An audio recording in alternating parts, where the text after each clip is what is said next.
Y hoy en Globalnomics, su programa de internacionales y economía, nos acompaña Jaime Dupuy, director ejecutivo de Comex Perú. ¿Qué tal? Muchas gracias, Jaime, por estar aquí. Buenos días, gracias por la invitación.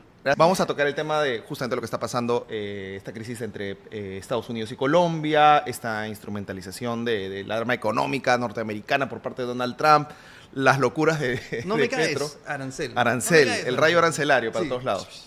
Y justamente aquí el experto en temas de comercio exterior es Jaime Dupuy. Ujú, así es. Jaime, ¿cómo ves, digamos, solo para entrar en contexto, ¿no? Esta respuesta, digamos, de Donald Trump del avión, ¿no? Que habían regresado a inmigrantes ilegales, según ellos, y de pronto la respuesta que da Petro, y de pronto Donald Trump dice, no, ¿sabes qué? Te voy a poner 25% de aranceles. ¿Cómo ves, digamos, este Sí, enfrentamiento? de hecho con un poco de preocupación, ¿no? Cuando veíamos en el primer gobierno de Donald Trump, claro, tú puedes utilizar la herramienta política arancelaria de repente como una medida de retaliación frente a cuestiones comerciales, como lo que en su momento pasó con China, por ejemplo, ¿no? Que de repente, claro, yo te subo aranceles, tú me subes aranceles, pero es una cuestión, una guerra comercial, entre comillas, ¿no? Pero utilizar la carta de subir aranceles por cualquier cosa, que no me hagas caso, o sea, te mando a los deportados, no los recibes, te subo arancel. Eh, no me paras el flujo de migración hacia Estados Unidos, te pongo arancel. Entonces, es complicado, porque independientemente de eso, al final es una afectación económica bastante importante, que al final va a terminar perjudicando a los mismos consumidores estadounidenses, ¿no? Porque al final quienes van a pagar los mayores aranceles son los consumidores Claro, esto es lo que a estadounidenses. veces no se entiende con este discurso de Donald Trump, ¿no? Te voy a subir a los aranceles y claro, puede causar una afectación a la industria de determinado país que exporta sus servicios, pero Claro. finalmente los consumidores estadounidenses al final van a pagar más caro por ese producto que igual en el corto plazo no va a reemplazar el mercado estadounidense. Totalmente de acuerdo, ¿no? Y aparte otra cuestión adicional, si dentro de la narrativa de Estados Unidos está, en teoría, cómo hacer para tener a Latinoamérica más cerca posible y evitar esta mayor influencia que ha venido teniendo China durante los años, el hecho de poner estas barreras arancelarias mayores, que al final lo que hace es desincentiva el intercambio comercial con los países de Latinoamérica, va a generar más espacio para que China entre. Entonces, claro, países que de repente se van a ver perjudicados por mayores aranceles van a buscar otros mercados en donde sus productos entren con menos aranceles y mercados importantes como Estados Unidos, como puede ser China. Entonces, al final no sé cómo va a jugar esa cuestión, ¿no? Creo que tiene que haber como que una estrategia diplomática un poco más seria por parte del gobierno norteamericano con los países latinoamericanos, que de repente puede tener razones válidas geopolíticas o políticas, en fin, ¿no? Pero creo que hay mecanismos a nivel de Cancillería y a nivel de Secretaría de Estado de Estados Unidos, que son personas muy competentes para poder manejarlas, evitando este mecanismo de los aranceles, ¿no? Ujú. Yo sé que justamente muchos de los que nos están atendiendo en el programa saben de que estamos tocando, pero si has estado bajo una piedra el día de ayer, ha sucedido una crisis enorme por una negativa del presidente Petro de Colombia a recibir el avión de deportados de Estados Unidos. Un tuit larguísimo lleno de cosas que luego vamos a comentar posteriormente. Vamos a analizar de Gustavo Petro y vamos a ver la posición de Colombia y esta amenaza de Donald Trump con respecto a imposición de aranceles que finalmente ha tenido lamentablemente éxito. Tú ves, Jaime, aquí que con esta victoria aparente, ¿no? Porque luego vamos a tocar un poco, a desarrollar el tema de Donald Trump, haciendo que el mismo presidente Petro se retracte en unas horas de lo que había dicho. Eso puede incentivar a que Donald Trump siga usando este tipo de herramientas, porque ya lo está usando antes con amenazando a otros países y puede ser que lo siga Sin haciendo. duda, ¿no? Y ha tuiteado como que ha sido positivo y en cuestión de horas ha sido resultado, ¿no? Al final, el tipo de... La otra vez estuvo en una reunión, por ejemplo, y exponía Felipe Ortiz de Ceballos, que ha sido embajador de Perú en Estados Unidos, y nos hablaba mucho de cuál es el mecanismo de negociación de Donald Trump. Y si tú lees los libros, por ejemplo, que él ha escrito, es mucho de ese tipo de negociación de pide todo lo que necesites y lucha, ¿no? Siempre actúa como ganador. Claro, Ujú. ¿no? Y busca todas las herramientas que puedas para sacar tu máximo provecho, ¿no? Entonces, yo creo que va a aplicar mucho ese tipo de negociaciones en las cosas que quiera desarrollar, ¿no? Y el tipo de subir aranceles o amenazas de subir aranceles le va a resultar. En su momento lo hizo, ¿no? Con Canadá, con México, ¿no? Si es que me permiten las puertas abiertas para que siga la migración ilegal, les clavo aranceles. Si es que el comercio de fentanilo, les clavo aranceles. Entonces, digamos, ¿ha demostrado ser efectivo? Sí. ¿Es la mejor manera? Creo que no. Y dentro de ese contexto, claro, está Colombia no es cualquier país, Colombia es parte de la OECD, Colombia es parte de la Alianza del Y es una Pacífico, relación de años con Estados Unidos, el porque TLC. de cooperación, no solamente por la parte comercial, donde tenemos tratados de libre comercio con Estados Unidos hace mucho tiempo atrás, sino a nivel geopolítica, ¿no? De presencia militar de Estados Unidos en la región, con el narcotráfico, ha habido mucha cooperación de muchos años. Entonces creo que esta idea de repente no tener gobiernos afines ideológicamente no puede cambiar la forma en que seriamente a nivel de estados tiene que haber ese relacionamiento, ¿no? Y sobre todo lo que estamos pensando ahora es que con autoridades, por ejemplo, en la Secretaría de Estado, que es la Cancillería, ¿no? El Ministerio de Relaciones Exteriores de Estados Unidos, como Marco Rubio, que es el designado, el sub ha sido embajador de Estados Unidos en México, los dos de habla hispana. Hay un secretario nombrado por Estados Unidos para ver América Latina que también habla español. Entonces, como que hace mucho tiempo atrás, las grandes autoridades dentro de Cancillería son gente que conoce Latinoamérica, que tiene raíces latinoamericanas, que hablan español, con lo cual hay esta sensación de que de repente el acercamiento de Estados Unidos a Latinoamérica puede ser más cercano, ¿no? Como, a diferencia de como ha sido en años anteriores. Pero, digamos, la inauguración de la relación ha sido con ese tema, ¿no? Justamente uno de esos comentarios dice que Trump pudo haber mandado su amenaza en privado, pero ese no es el estilo de Trump. El estilo de Trump es Que se escuche. que se suene, escuche, lo que se vea. estridente y además el de hacer sentir su poder sobre el otro, ¿no? Trump tiene un estilo de, como mencionabas en sus libros, del arte de la negociación, por ejemplo, que fue un éxito en los 90, si no me equivoco, de ventas, de cómo Donald Trump vendía, que él es un gran negociador. Su estilo es agresivo, maximiza el pedido, pero además añade acá un componente que de repente le funciona, obviamente, a nivel empresarial, de amenaza de soy un tiburón grande, te voy a comer, tú eres un pez chico, pero lo hace con un país que históricamente todavía tiene cuentas históricas pendientes con Latinoamérica respecto a esta posición abusiva, que ya un poco había dejado de tener ese tipo de actitudes y ahora ha vuelto con más furia, con más potencia esta política del garrote y la zanahoria que aplicaba Estados Unidos a la región a comienzos del siglo XX. Entonces, somos los siguientes quizá en el momento en que Donald Trump tenga algún problema con el Perú, ahora que estamos en la mira con lo de Chancay. Jaime, ¿tú cómo lo consideras? Mira, en algún momento cuando hablaba de esta idea de aplicar o subir aranceles, generalmente se concentraba, según lo que él ha dicho y en reuniones con periodistas, en estos países en donde de repente Estados Unidos tenía un déficit comercial, que no es el caso de Perú. En realidad nosotros le exportamos a Estados Unidos menos de lo que le importamos, a diferencia de otros países como China, por ejemplo, que somos superavitarios. Con Estados Unidos somos deficitarios. Claro, la diferencia en la relación comercial es distinta, ¿no? Porque a Estados Unidos en realidad le vendemos más exportación no tradicional. Entonces, una de las cosas que, por ejemplo, dice Estados Unidos, a diferencia de la relación que tiene Perú con China, es, perfecto, de repente China es tu principal socio comercial porque es el país al que le vendes productos, pero yo, como Estados Unidos, soy tu principal socio comercial porque soy el país en el cual tus exportaciones generan mayor valor agregado y mayor empleo, ¿no? Porque son no tradicionales, sobre todo, agroexportación y otros más. Entonces, creo que la relación es distinta. Yo creo que no le preocupa mucho Perú justamente porque no hay una cuestión de déficit comercial. Ahora, claro, por la parte de Chancay y este relacionamiento con China, que también, si se dan cuenta, hay que ver, hay muchas señales que se dan, ¿no? Porque una cosa son las amenazas entrada de gobierno, prejuramentación, donde hablaba mucho de las cosas, retaliación que iba a hacer con China, y otra cosa después, los primeros órdenes ejecutivas donde no hay nada contra China. Es más, antes de la juramentación había una llamada por teléfono y habla con el presidente Xi Jinping. Entonces, hay muchas negociaciones que seguramente se están llevando a cabo. En algún momento, este encargado de Estados Unidos para Perú, ¿no? Que es Clever Carón, hablaba de repente subir aranceles a aquellos puertos manejados por China, ¿no? Y haciendo una referencia Claro. indirecta a Chancay. Claro, que vinieran igual de China y pasaran Correcto. sin importar. Igual no es tan fácil, ¿no? Tenemos un TLC. Un TLC al final es un candado en la relación comercial. Si es que Estados Unidos quiere cambiar las reglas de juego, tiene que modificar el tratado. Se tendría que renegociar y tiene que ser aprobado por los congresos o tendría que derogarlo, ¿no? No es tan fácil. Justo aquí Carla nos avisa unas noticias de último minuto de que Palmieri ha dejado de ser el embajador encargado de Estados Unidos en Colombia y Gustavo Petro le da una despedida algo cordial a Palmieri, dijo colombiano, se puede entender mi país, mi gobierno.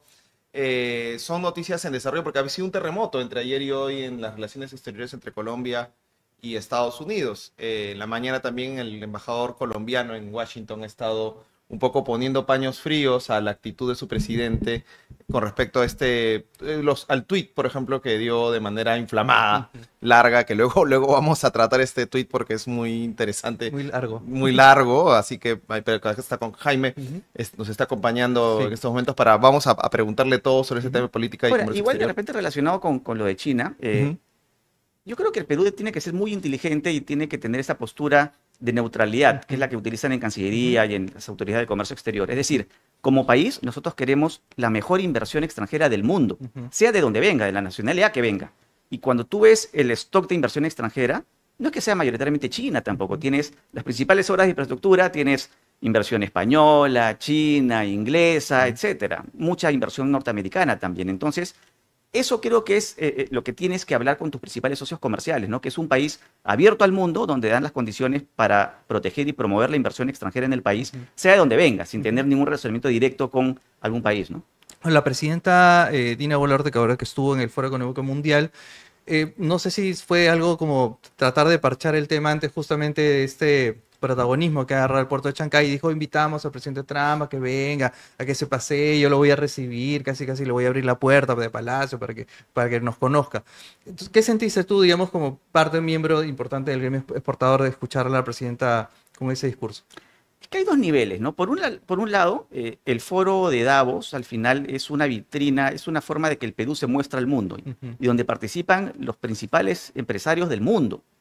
Entonces, definitivamente, las principales autoridades de un país tienen que ir a ese foro a hablar de lo bien que le va al país para atraer la mayor inversión posible. No como la vez pasada, donde se despotricaba de la inversión extranjera que afectaba la minería, ¿no? Todo lo contrario, al final es una venta del país donde las cosas van relativamente bien como para que venga la inversión. Pero claro, uno escucha y es, oye, pero acá hay una disonancia con la realidad, ¿no? No, tampoco está bien que vendas el país, pero hay que ser un poco más, concretos en lo que se dice, ¿no? Y definitivamente hay temas que hay que mejorar un montón, ¿no? El tema de la seguridad se está saliendo de las manos. Claro, justo es importante, y era también lo que queríamos mencionar con Faber, ¿no?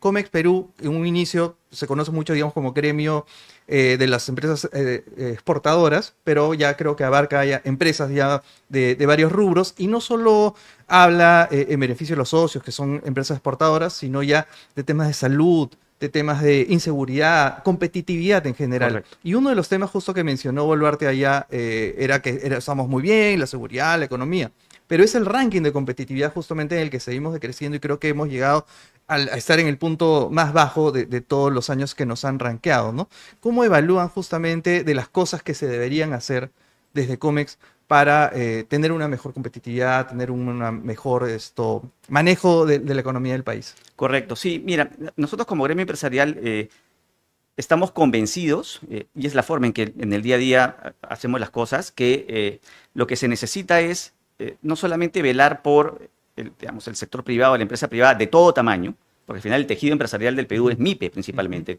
99% de las empresas del Perú son MIPEs. Entonces, por lo tanto, el motor de la economía es la empresa privada. Y otra vez, repito, de todo tamaño, pero hay que poner énfasis en la MIPE. Y el recurso humano es totalmente necesario. Entonces, como gremio empresarial estamos totalmente conscientes de que para que el Perú prospere, lo que se tiene que hacer es invertir en estos habilitadores que generen oportunidades para todos. Y esos habilitadores, estamos hablando de educación, salud, infraestructura, seguridad. Entonces, si no pones el foco de atención en eso, tú no vas a tener un recurso humano competitivo y, por lo tanto, la competitividad país no va a crecer. Entonces, ¿qué es lo que venimos diciendo al gobierno de hace mucho tiempo atrás? Que hay que poner los focos de atención en esos sectores, justamente. Salud, educación, infraestructura, seguridad. Al Estado le compete centralizar sus esfuerzos en estas áreas y dejar todo lo demás al sector privado, que es más eficiente. Entonces, por ejemplo, cuando hablamos de temas como Petroperú, donde se gastan plata en determinadas cosas, decimos, oye, hay un costo de oportunidad, esos recursos pueden ir justamente para mejorar el tema de salud, educación, mejorar el tema de seguridad, infraestructura, para desarrollar como país. Y al final ver al sector privado, la empresa privada, repito, de todo tamaño, como tu principal aliado. Es esa empresa privada la que genera rentas, la que permite reducir pobreza, la que genera mayor empleo, y esa recaudación, esa mayor recaudación tributaria que pueda darse justamente para que el Estado pueda destinarla a estos temas que tienen que ver con salud, educación, infraestructura y seguridad. Entonces es un círculo virtuoso y el gobierno tiene que verlo de esa manera y dejarse ayudar. estos mecanismos de APPs, obras por impuestos, han sido muy exitosos durante todos estos años, por inversión le está dando mucho impulso, pero tiene que haber un alineamiento del gobierno para que eso se dé. Lamentablemente, claro, yo lo llamo un gobierno de transición porque al final estamos hablando de un poco más de un año a que termine este gobierno y sean las nuevas elecciones, y vemos que es poco lo que puede hacer. Es un gobierno que está más o menos en modo supervivencia. Pero están haciendo varias cosas. O sea, o han hecho varias cosas de la mano del Congreso. O sea, cosas obviamente no positivas para el país. No son las cosas que deberían hacerse en todo caso, ¿no? Hay muchas cosas a las que sí deberían focalizarse. De repente hay mucha concentración de esfuerzos en cosas que de repente no son tan importantes. Y claro, no es culpa solamente del Ejecutivo. Efectivamente, como tú bien dices, hay mucha culpa del Congreso y es muy difícil hablar del Congreso en general, porque son 130 congresistas y cada uno con agendas distintas. Y hay algunos que están haciendo las cosas bien, otros no tan bien, otros mal.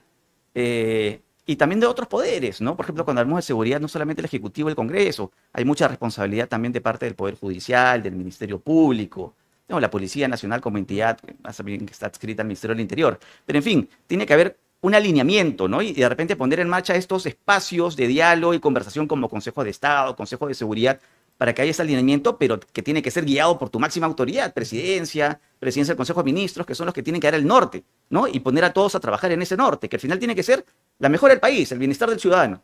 Y eso es lo que vemos que falta, ¿no? Y de repente las autoridades no son las más competentes en todas las temáticas que se necesitan desarrollar. Sí, y mientras tanto nuestro gobierno, obviamente, supuestamente eso funcionaría dentro de un gobierno ideal bien alineado con un plan a futuro, pero experimentamos en estos momentos una falta de rumbo y una falta de camino justamente para entrar en ese círculo virtuoso, ¿no? De mejora de los servicios. Y justamente mientras estamos hablando, Jaime, y hemos estado hablando ahorita de Estados Unidos, están saliendo más noticias en el momento en que estamos teniendo esta entrevista contigo sobre la suspensión de la ayuda al Perú de Estados Unidos a través de USAID, que no solamente es al Perú, es a todos los países. A todas las ayudas exteriores que había comprometido Estados Unidos. Lo dijo en el día de su asunción de mando. Asunción de mando, ¿no? Por 90 días, que iba a tener una moratoria en 90 días la ayuda norteamericana en todos sus programas de ayuda al exterior. No solamente, amigos, no solamente es hacia el Perú, es una medida de brocha gorda que tiene Donald Trump. ¿Cómo eso como un mensaje de decir nos vamos a concentrar en Estados Unidos, ese tema de Estados Unidos para los estadounidenses, volver a ser América grande, ¿no? Todo englobado en ese discurso. Sí, no, y hay un tema que es muy parecido a lo que sucedió en Argentina hace poco con Milei, ¿no? De hacer el gobierno más eficiente, entonces, de reducir déficit fiscal. Estados Unidos tiene un grave problema de déficit fiscal, hay mucha deuda que se ha ido generando justamente para todos estos proyectos, grandes proyectos, programas, sobre todo en temas de salud. Entonces, hay un recorte que se tiene que hacer y por eso es que también ha creado esta oficina que va a estar a cargo de Elon Musk, ¿no? Y el Doge. Claro, es interesante ahí porque, claro, Estados Unidos era percibido por muchos países, principalmente América Latina, como el hermano mayor, ¿no? Entonces siempre estaba presente en todas las economías, tratando de ayudar y hacer algo. Y era más o menos lo que dijo Dina Boluarte, ¿no? Estados Unidos, ustedes son nuestro hermano mayor. Pero casi lo que dijo Donald Trump en las globales, Latinoamérica no me importa. Nosotros somos más importantes que ellos para nosotros, ¿no? Sí, y es lo que decía en su primer gobierno, ¿no? O sea, cuando uno piensa en Estados Unidos antes, Estados Unidos era como el sheriff del mundo, ¿no? Sí. Y este tema de globalización, multilateralismo, siendo ellos los líderes de todos estos convenios internacionales, ¿no? Cambia, ¿no? Y ahora dice, ¿por qué yo voy a estar participando en estos foros en donde estoy destinando recursos para ayudar a otros países cuando me tengo que concentrar en mi país primero, ¿no? Entonces, claro, hay toda una mecánica de reducir y por eso hay una reevaluación de todas las ayudas extranjeras que están dando en el mundo, ¿no?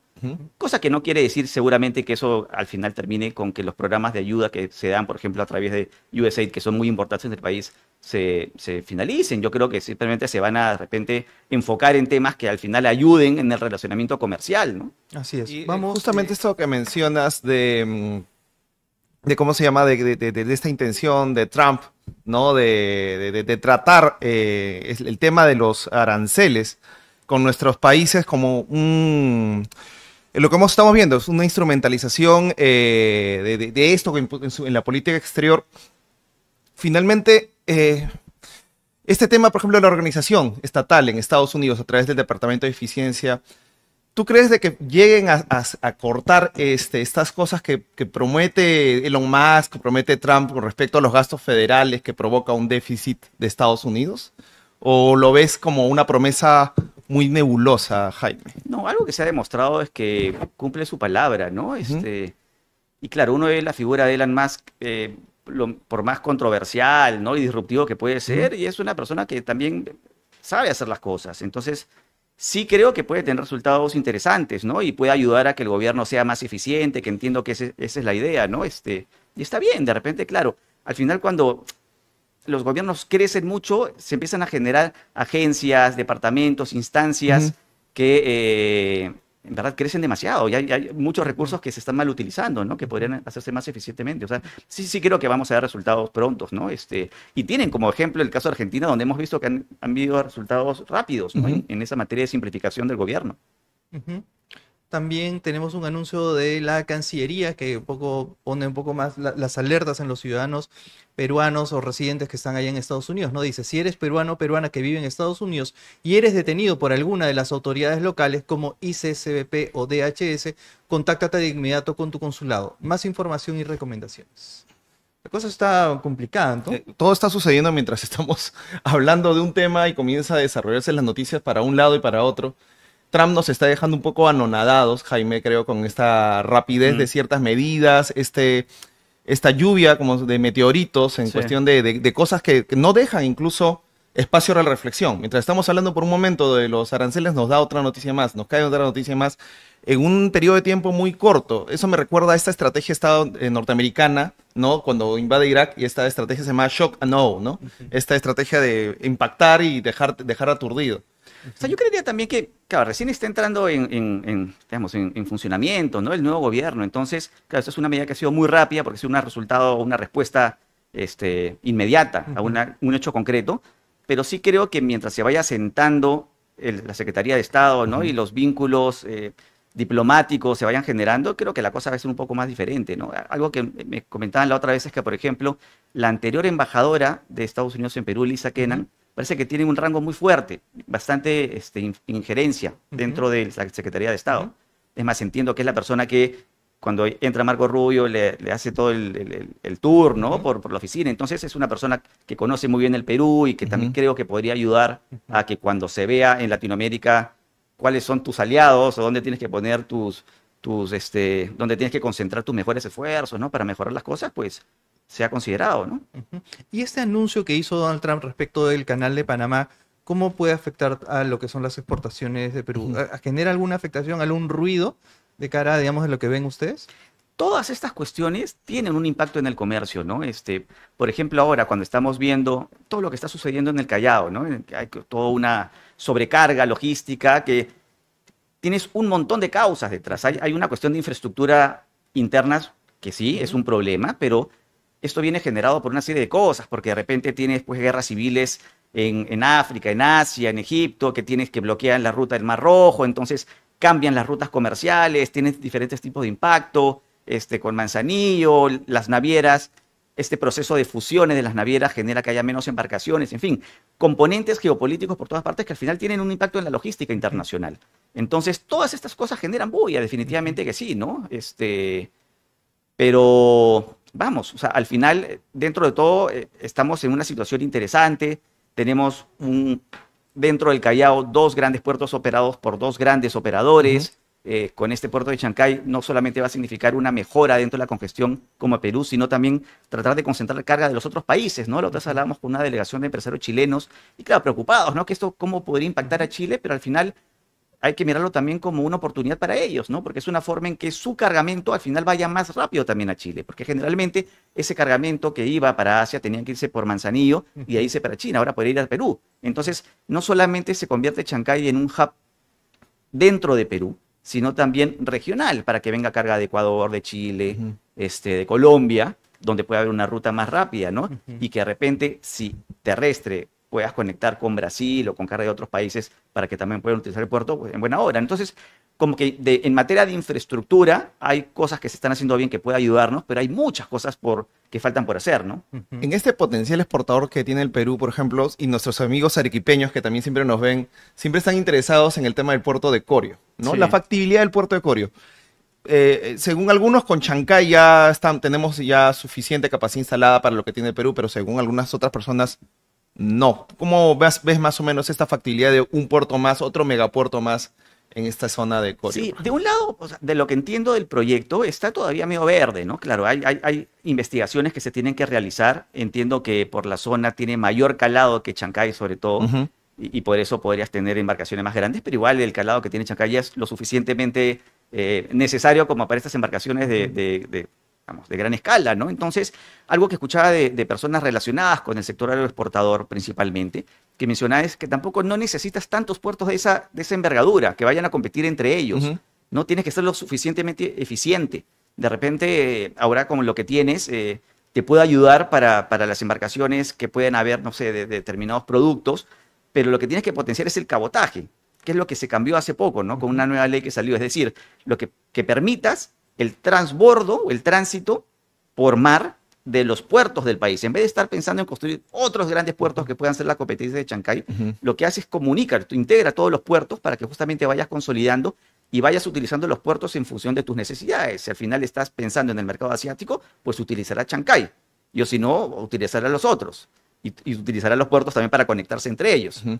Entonces, creo que hay que verlo así estratégicamente, más que pensar en que necesitas más puertos, ¿no? Ujú. O que el puerto de Corio sea al final como que la alternativa de inversión de otro país para contrarrestar la inversión china, ¿no? Que es lo que unos dicen también. Claro, en caso que nos pongan demasiado en la mira el puerto de Chancay, que ahora realmente con Trump una cosa es lo que uno estaba acostumbrado a predecir cómo se comporta un Estado, ¿no? Bajo un gobierno más o menos racional o de que mantiene las formas, y otro es el estilo al que nos estamos viendo expuestos en estos primeros días nomás del mandato de Sin Trump. predictibilidad, Y- sin saber qué va a pasar mañana o en las próximas horas. Es exactamente, es la impredictibilidad sobre todo lo que un poco desestabiliza estos planes a futuro que uno tiene, digamos, cuando cree que los factores se van a mantener a largo Sí. plazo. Hay Eh, una pregunta o una afirmación que hace comentario Daniel Peñaflor. A ver, Jaime, ¿cómo lo lees tú? Chicos, ¿es Trump un campeón del libre mercado neoliberal globalista o es un merca proteccionista rent seeker que no sabe cómo competir con China? ¿Qué papel juega Perú en su guerra? ¿Cómo lo ves, Jaime? Mira, para empezar, yo creería que Trump no es un liberal, ¿no? No sé si utilizar los calificativos que están en la pregunta, Ujú. pero definitivamente tiene que ver más con una especie de mercantilismo, ¿no? De ayudar a la empresa doméstica, a la empresa nacional, sin importar los temas de libre mercado, ¿no? Entonces, claro, ¿qué rol cumple Perú ahí? Justamente lo que ha permitido a Perú posicionarse en esta política de estado de apertura comercial, sí más liberal, de justamente permitir desgravación arancelaria para exportar al mundo, es tener esta red de acuerdos comerciales que te generan candados en las reglas de juego con esos países, para que independientemente de el tipo de política o gobierno que tengas en el socio de enfrente, las cosas no puedan cambiar así de la nada, ¿no? Porque tienes un acuerdo internacional que es vinculante y que está protegido por normas internacionales que se tiene que cumplir. Y que si lo quieres incumplir, tendrás que renegociar o tendrás que derogarlo con los mecanismos legales, ¿no?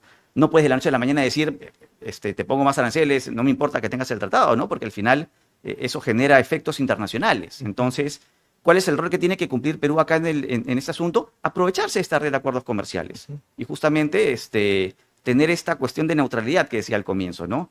Y otra vez repito, al final, como país, a nosotros lo que nos interesa es generar mercado para que tu empresa, repito, de todo tamaño, tenga oportunidades hacia afuera y que a su vez atraiga inversión, porque los TLCs no solamente es compra y venta de productos, es movimiento de personas, movimiento de capitales, inversiones. Entonces, aprovecharlos al máximo que tengamos ahí. Para eso necesitas autoridades que justamente se aprovechen de eso y generen todo lo que se necesita para poder sacarle mayor provecho a todas estas herramientas que tenemos, ¿no? Perfecto, Jaime. Entiendo que tienes una reunión. Te agradecemos muchísimo por haber hecho un espacio en tu agenda para No, venir un ustedes. poquito y explicarnos Se esos nos temas quedan preguntas, de los quería aranceles. hacer un Sí, pregunta sobre seguramente cómo responder como bloque te comercial vamos a o pedir que etcétera. otro día nos vuelvas a Con acompañar el en una de mayor de estas los mañanas. gustos. Muchas Cuando gracias, quieran. Jaime. A Y ustedes. sigan haciendo ese rol de COMEX que me parece súper importante, que es frontal, claro.